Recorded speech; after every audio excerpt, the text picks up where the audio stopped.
Dalawang bangkay ng lalaki ang natagpuan sa magkaibang lugar na bahagi ng Payog River sa Cabangan, Benguet. Tutukan sa report. Bangkay na ng matagpuan ng dalawang lalaking magtsuhin sa Puyog River sa Barangay Buklaon, Cabangan, Benguet gabi noong Sabado. Sa ulat ng pulisya, isang 48 anyos at 30 anyos ang mga biktima na residente rin ng nasabing barangay.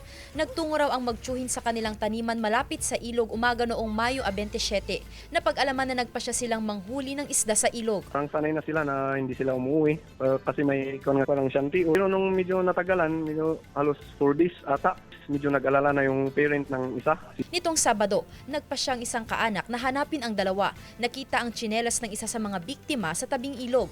Agad humingi ng tulong sa mga barangay official para mahanap ang dalawa hanggang sa makita ang kanilang bangkay sa ilog. Medyo may katagalan na ma'am, 2 to 3 days yung expected na konmanta. Sa retrieval operations, mahalata na medyo talagang state of, na sila sa state of decomposition, bulging na. Ma'am. Hindi na pina-autopsy ang mga bangkay.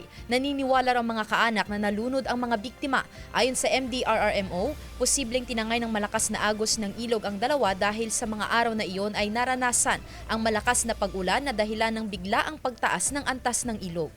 Sandy Salvacio, One North, Central Luzon.